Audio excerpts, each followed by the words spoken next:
disagreement to that process? Okay. Thank you, Trustee Barry. Thank you, committee members. Yep, Trina. I mean, ideally, with time for us to bring some member input and not just what we're seeing here, which is possible too, but ideally with a bit of like time.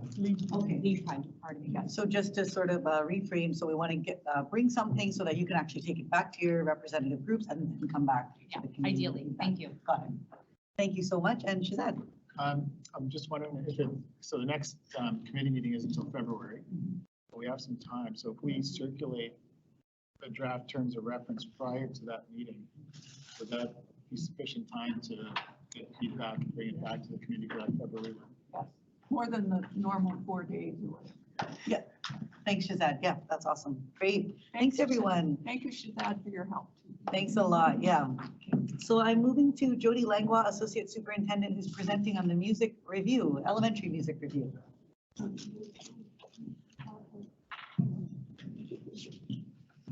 Hi, Jody. Thank you for coming back from the last meeting.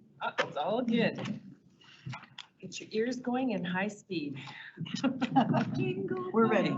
So, all right. So the first one that I am reporting out on is what you have in your package. You've received a brief report on the elementary music review. You may recall that last year we conducted a survey looking into what we currently have for elementary music programming in the district. And at the conclusion of that review, at the direction of the board, an external consultant has been engaged to complete a review of elementary music programming. This review will include the identification of options for the board's consideration for music programming in district elementary schools.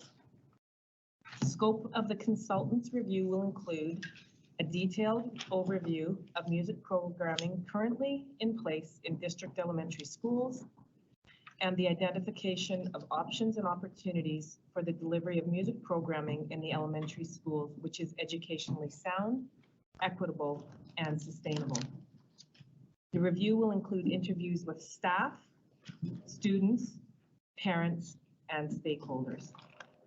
Once complete, the findings and the recommendations of the review will be brought to the Student Learning and Wellbeing Committee for discussion. It is anticipated that the review will be complete in advance of the February committee meeting. Anticipated, not guaranteed. That's Thank you. presented for your information. Thanks, Jody. Any questions from the committee on the timeline and the items Jody's shared? I got Trustee Parrott and then Darren. Again, I'm having problems with the difference between stakeholders, students, staff, and parents. To me, stakeholders are students, staff, and parents. So I don't know what that means. The review will include interviews with students, staff, parents, and stakeholders. You could say with stakeholders, and that would be who we mean, or you could separate them out slightly more, which is what has been done in this report. So I think we're saying the same thing. Okay, good. Thank you. Thank you. Darren? Yes, so the consultant review will include an overview of music programming at elementary school. So will that include like prep time delivered in elementary school that's music, classroom teachers who teach music, like say a kindergarten teacher who teaches music integrated into their programs, or in some elementary schools there's classroom teachers who platoon with other classes to teach music for them. Will all those different ways that music is delivered be included? Yes. And we agree that, and we're happy to see that they're addressing the equitable access part in this. I think that's important. Like for example, with band and strings programs. Something else that they might want to consider is that for the prep time teachers who deliver music, last year during the preliminary budget process, there was a proposal to increase TTOC time for prep, which may have enabled some prep teachers in some situations to deliver prep more than 3 days a week.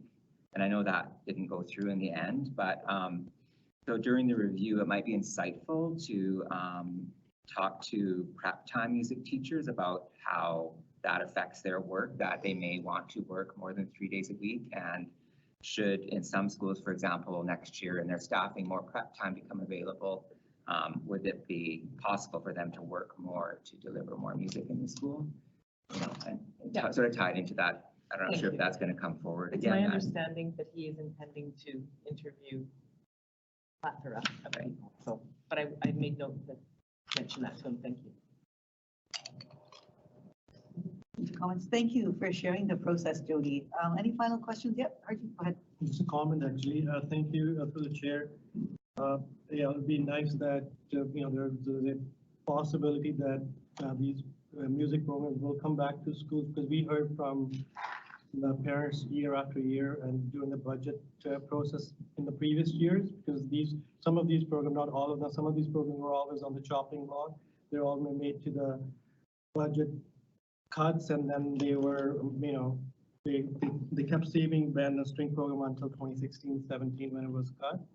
So again, just the scope, looking at the second and number 2, when it just sounds equitable and sustainable. So I hope, we don't go into having like a heavy fee model that if students wants to take these music programs, their parents have to pay kind of like heavy fee in order to join those programs. So just wanted to say that. So the fee model doesn't mean sustainability. Okay, yeah, thank you so much. Super, thank you so much, Jody, really appreciate it. And Number you 2. are also delivering the next report on the diversity committee. Correct. In your package, you will have received a brief report providing you with a diversity committee update.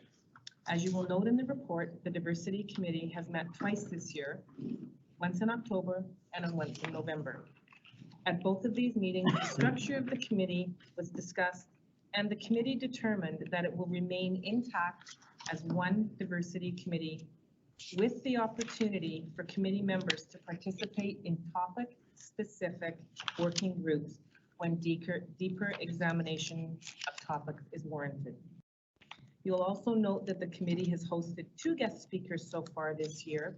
At the October meeting, guest speaker Nelda Callender, Executive Director of the National Congress of Black Women Foundation, presented to the committee about the work her organization does, and to update the committee regarding her facilitation of the VSB Anti-Racism Youth Summit planned for February 2020 as part of Black History Month.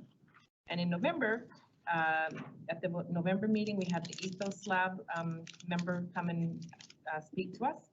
And that was discussing with us about a support group for youth who are experiencing discrimination presented. So they presented that to us at the committee meeting. Currently, that group is working with youth from the Black community, and they're actually just happen to be situated in Surrey right now, but they are flexible as to where they can go. That's your report for your information. Thanks, Jody. So questions on the diversity committee report? Darren, put myself on the list. I just wanted to share a comment that our representative to the diversity committee was unable to attend the November 19th meeting, so we did not share our position at that meeting. And our representative looks forward to working collaboratively within the diversity committee going forward to give feedback on and address anti-racism initiatives. But at the same time, our VESTA executive did take the position to advocate for the creation of a district anti-racism advisory committee. Is that something, Jody, you wanted to respond to? Okay. So I have 2 questions. One is about how the working groups inform the diversity committee. So the idea would be that if there was a topic that needed deep discussion, when there's 5 or 6 diversity committee meetings a year with a whole wide range of things to talk about, you can't get into the depths of what you would want to in some instances. Yet the diversity committee felt very strongly that they enrich their perspectives when they hear each other speak. So they felt that there was a huge benefit of staying together as a diversity committee, because their different perspectives and their different stances on things really enrich each other's thinking. But they also recognize that there are times when you're going to need to take a narrow focus. So that would provide the opportunity of anybody that wanted from the diversity committee to participate in that working group. And then that would also allow us the opportunity to draw from other people that might be able to help lend some expertise to have that deeper dive. That answer your question? Yes, and my follow-up question actually is around how the membership would be established for the working groups and the invitations. Yeah, so the membership, it would be invitations, and when we're working with our unions, we'd be asking them to send representatives like we do with other things, and then just depending on community members that we might know of that would want to be invited. So would there be like open membership invitations as well, like to the public? I mean, it would be open to people from the public coming, but it wouldn't be an open invitation. Like not just like come in to the meeting, and it would be because we'd be trying to gather information around a specific topic, right? Yeah. Thank you. Questions I've got, Gord? So through the chair, just wondering if we could just hear a little bit more about the youth forum that's being planned for February. Yeah, so it's a forum. Actually, I'm going to the expert that is actually helping plan it is sitting right behind me. My chips down. No, sit up here. She's busy. It's very exciting, and I want you to do it justice. Okay, so we've got a district-wide youth anti-racism summit being planned for the February 4th, and we have quite a bit of youth from across our district that are working with other staff. We've got a Vesta VSTA rep, BASA rep as well too, helping out, and BEPFA rep. So we've been working with the youth to plan the day, which we just met yesterday. It's really exciting, planning some mini workshops. And the youth are actually driving this all. Like they're letting us know what would be of help and interest. And so we're looking at having about 12 smaller sessions and then a keynote in the morning, and youth, the flyers hopefully should be ready by the end of hopefully this week so that we can send it out to schools, and then youth who are interested to come on the 4th come together, and we're going to have it at the Jewish Community Center on 41st and Oak, and yeah, we're just excited, and the youth are really actually driving all of it, which makes it really exciting, and does that answer your question? Yeah. Okay. Well, it kind of fills this out, so thank you very much. Yes. Okay, great. Thank you so much. Thank you. A question from Trina? Just further to that, the summit, does it have the keynote selected yet, or is that not yet in place? It's not confirmed yet. Okay. Yeah, there were some students certainly had some recommendations. So we're just in the process of confirming who that would be. And we want to make it as inclusive as possible. And the kids want it to be not sitting the whole time, but certainly very active. Music is going to be a big component of it, arts as well, and yeah, lots of opportunity and dialogue. They really want to dialogue with each other. Thank you. Thanks so much. Gord, for a second time? Not exactly a follow-up question, a different question through the chair with regards to the membership on the possible working groups. Feedback would, I think you mentioned the stakeholder union, so I just feedback would like the opportunity to send representatives that might be interested in those particular subjects as well. Thank you. So through the chair, you do have a DPAC representative sitting on the committee, and so in my vision, the way that would work is she would take it back and see if the rest of the group was wanting to have a voice, but she would have a voice, the opportunity to have a voice at that table as she sits in the committee. Does that make sense? Yeah, she's already on the committee, but if, let's say there was somebody with like a deeper, for that particular working group, a deeper subject expert that might be interested. Yeah, well, then Celine can bring your voice, your request forward. All right. Thank you. Good. Thank you so much. And actually, so Jody, you're here for a third time, a third report. I am summer school asking my phone call to come up to the front. update. So this is on summer school update. Yeah. Thank you. Okay. Welcome, whenever you're ready. So I just want to introduce you to William Wong, our principal for summer school. Yep. And whilst I prepared the report, I full on know that I do not have even an ounce of the depth of knowledge that William has. So he has very kindly muted and is now going to be facilitating any deep dive questions. So thank you, William, for being here with us. So this is our summer school 2019 report, and it ties into the strategic plan with goal 1, engage our learners through innovative teaching and learning practices. Objective 5, provide increased opportunities to connect students to their learning.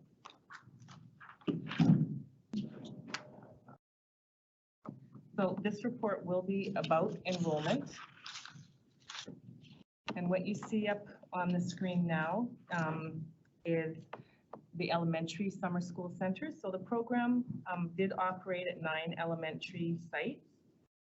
Students had access to a wide variety of educational opportunities, including academics, arts, music, sports, technology, and technology learning experiences. The total enrollment in our elementary programming, including our additional programs such as Knowledge Infusion and Rec and Read, the total was 6,958 students in the elementary program.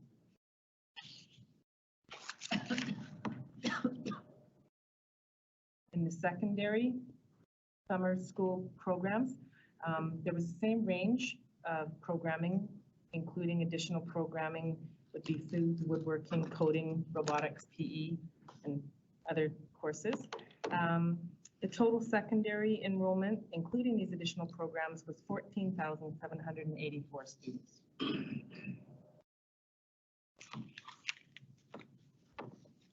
The additional sites that you heard me reference earlier were where things like Knowledge Infusion, Rec and Read, YoBro, did I say it right? YoBro, yeah. YoBro, PE and coding. You can see up there where the additional sites were held. Specifically, Knowledge Infusion, the enrollment there was 275, and that was held at 2 different sites. The Rec and Read program was held at 11 sites for a total of 229 students enrolled.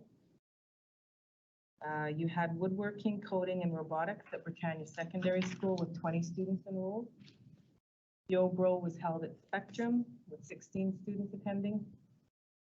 And the PE program was held at Gladstone with 117 students waiting. On this next slide, I realize that it's a little hard to read, especially at this time of night, but this is your visual representation of how active the summer learning is in the VSB.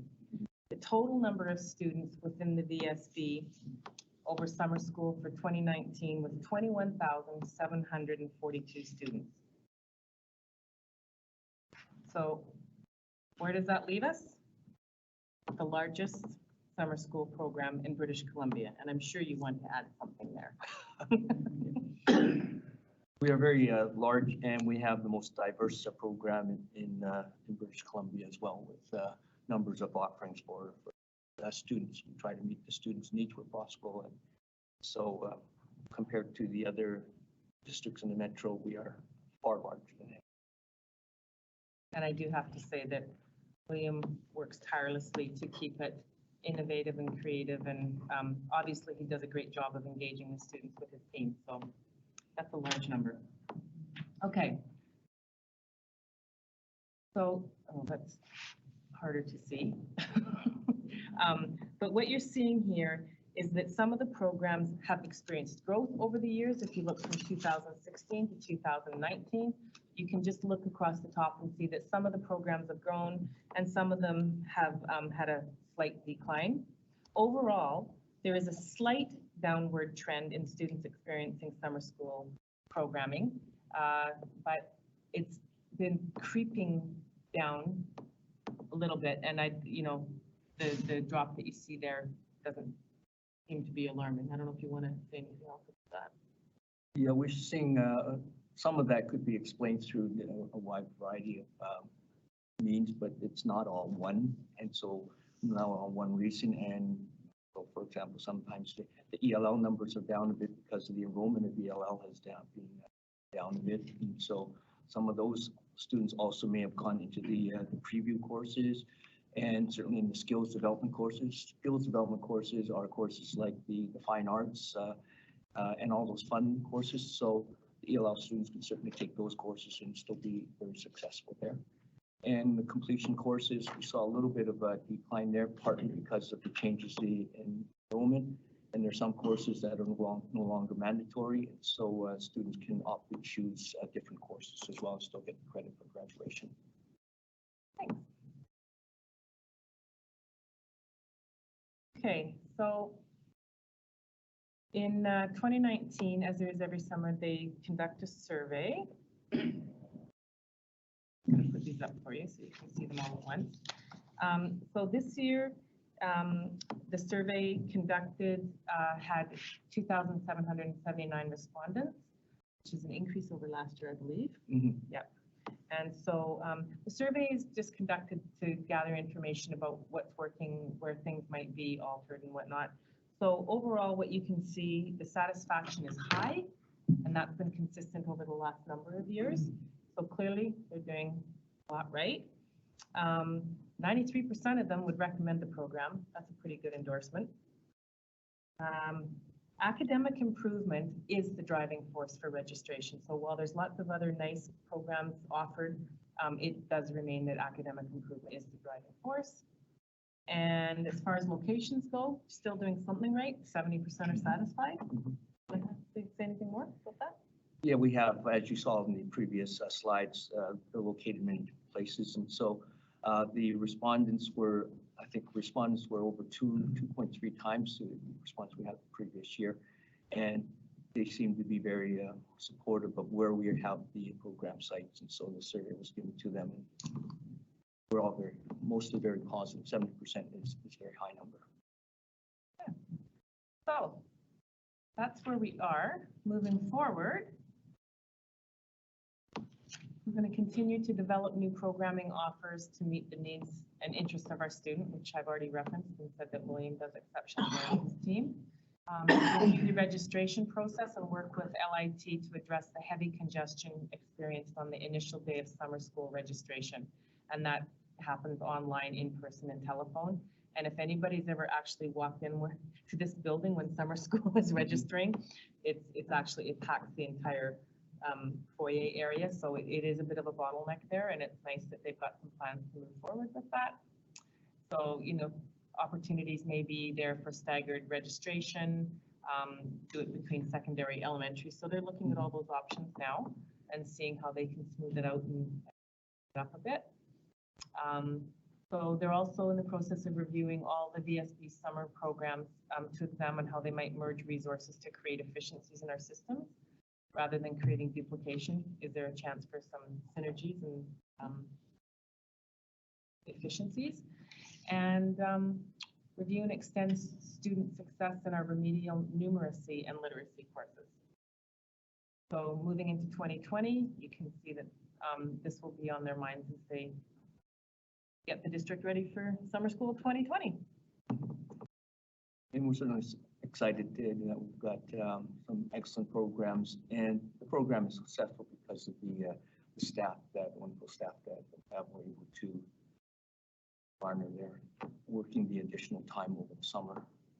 Our administrators who try and make it fun and worthwhile place for all the students to be at 3 to 6 weeks at your school.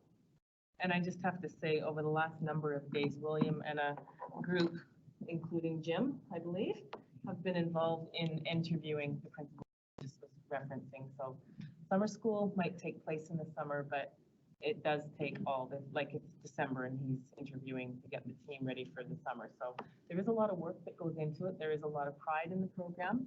That was evident, going out and talking with people. There's a real sense of pride about the summer school program, and yeah, wanted to update you on that. Thank you so much for the presentation and for waiting to present. We really appreciate it. It's a different take on summer school than what you normally hear from students, for example. Oh, summer school. So it was really cool to see satisfaction rates. Questions from the committee? Katrina? Thanks, Chair. Thanks for the report, and I was hoping you could just help me to understand the course fee question and whether it's, because of course, course fees are not permissible during the regular school year. And I also see the amount of MOE funding for courses. So I was just hoping to understand how there are course fees, especially for what would be the, not remedial, but the completion courses, which essentially are the courses, or even remedial. Like, do both of those courses have a course fee, or which ones do? Or There are no course fees for the remedial courses or for the completion courses. Anything that is required for graduation, the ministry funded. However, at the elementary level, the ministry only provides funding for one course. And so a lot of times the parents would like to keep their students, the kids for an additional course. And because they're not funded for that, we do charge them for course that would largely be in skills development, and might be in a course where it's a lot of fun, like baking or in dance. So that would take place after their funded course.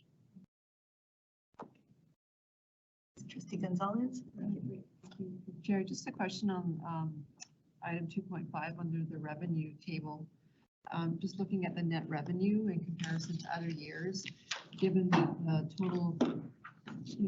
total revenue side, less expenditures, net revenue seems low, expenses seem high. Just wondering, is there some reason why that is reflected the way, given that the revenues have been fairly consistently high as in other years, and yet the net is low? Some costs there that might have. The change in the ministry funding has increased very slightly. I think the previous one per student for 40-hour course was 206, so it increased $6, whereas other expenditures, teacher salary increased a lot more. So that could be part of the issue, the challenge. And Rob Schindel has something. Go ahead. Yeah, there has been an increase to staffing costs. We've added a number of SSAs into the program to support students with special needs. We've also added a component for our Indigenous students. We have the Indigenous support workers that help support students in the program as well in the summertime. So those increase in staffing costs, but increase in support for students during the programs. Super, thank you. Trustee Fraser? The total number of students enrolled was 21,000. Is that 21,000 unique students or 21,000 enrolled? You mean FTE versus headcount? Yeah, so if a student took two courses, would they be counted twice? I think that the enrollment that you have here is the head count there, and so the 21, there would be some students that would be taking more than one course. I could have a second question. Do we know where the students come from? Are the majority of the students who enroll in our summer school, are they Vancouver students? I think we probably have some international students in summer school as well. The majority are Vancouver students. We do have some international students enrolled in there. Do we have some students from other districts? Do we know? We do have other students from out of district, a small number, not a large percentage. Go ahead, Gordon, and then I'll go after you. Thank you, Chair. You mentioned that improving student grades was a primary driver for students to attend summer school, and I'm wondering whether you've started to see any changes either in feedback or actual enrollment that might be related to the kind of the changes in the way that we are reporting student grades. Also, I mean, I've seen a presentation from UBC Admissions, which has indicated that they might consider not looking at somebody who repeats the same course 3 times. So I'm just wondering, seen any of that or considered possible impacts for that? Well, so Joe, one of the things that we did last year was particularly with the high school remedial literacy and numeracy courses, We have put in place additional support for the students. And we had the parents, the teachers surveyed, and they've indicated that students have found that they were much more confident. They enjoyed the math and the English courses. So I think they're getting a lot out of that. So we have begun to certainly ask teachers and some of the students. So we're asked about how they felt about the extra support for that. Yeah. Sorry, I guess a follow-up question. I mean, when you say that improving grades is a key driver, I mean, are these people are there a significant number of, I guess where I'm coming from is, are there a significant number of students taking a course again to get from an already passing grade to an even higher passing grade? Because because I'm just kind of curious about that, because of the way we're reporting, it's no longer for some courses, you're not going from an 80 to an 86 anymore, or an 80 to a 90 anymore. Somewhere, for some things, it'll be, here's where you are on the sliding scale, and it might move a fraction. And I'm wondering whether the student behavior might change in response, is changing in response to the way we're changing our reporting. Am I wrong? Does that make sense? For clarity, maybe Trustee Perry, I've got actually Rob Chanel. Do you want to go first? Go ahead. I think in terms of the academic upgrading, one could interpret it as taking a course to get a higher grade, but many of the students actually take it for acceleration reasons. They want the 3 sciences, at the grade 11 levels, so that they have 3 sciences at the 12 level. Math, if they're proficient in math, they'll want to accelerate their math pathway going forward, so that they can maybe take a university credit course in the grade 12 year. So a variety of different reasons in terms of the academic component, students taking it. Trustee Perry. My understanding of the wording, and this was gained by being at the Vancouver District Student Council meeting, was that for grades 11 and 12, they don't use the sliding scale. Sliding scale is 8, 9, and 10. And so 11, 12, they still get grades and percentages. David, and then yourself on the list. David shared that. Yeah, I was just going to say, I think most people in secondary are not using the sliding scale yet. There's a few schools that are, mine among them, that are piloting it this year. So the impact of that is probably not really felt yet. And you're right, it's not used at the senior levels. In fact, it will only ever go up to grade 9 at this point. And most of the kids in grade 8 and 9 who sign up for summer school now to repeat a course are doing a remedial course because they didn't pass during the regular year. They're not really at that age concerned about upgrading their marks for university. So I don't know that it will have a huge, I mean, the semantics around it will change a bit, but I don't know that, well, I guess we'll see, but I don't know that it will have a huge impact. David. Yeah, and I just had a question around how the courses are actually chosen. So is it based on student interest first, and then you decide which courses to offer in summer, or you sort of offer a suite and then see how they fill? Well, it's a combination. We offer the courses that were there previously, so some of the standard courses there. Teachers might have a course that they would like to introduce, and so they send a proposal into the summer school office. We certainly take a look at it, and we feel that is something that is worthwhile.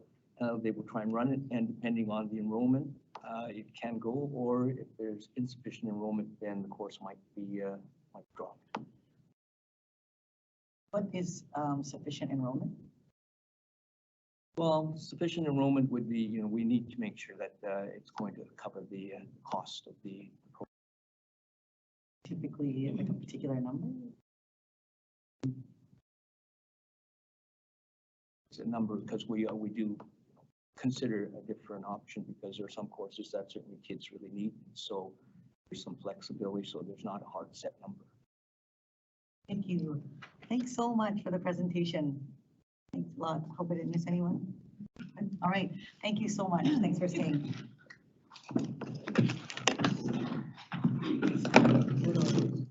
So we have, okay, so we have 4 notices of motion that were referred to our committee from the last board meeting.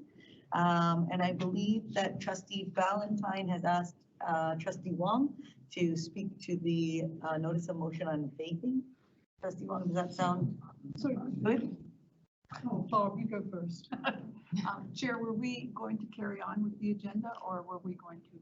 I could ask folks how you're feeling. Some of the notices of motion were coming forward as urgent notices of motion that weren't recommended at the board, but were referred here. And again, just noting our next meeting is February. So just an indication from the room. Yeah, go ahead, Arjun. Yeah, I mean, I understand that these are urgent issues, so I'm happy to stay, but I think we used to have a meeting monthly. I know, so we gone by that, but I hope it's not a strict rule. If we want to add another meeting in the future, if we have these many items, we can add monthly meeting, like if we have to. I think that'll be probably better because some staff probably been here a long time too, and so. Thank you. That's such a great point. I really appreciate it. Any other comments?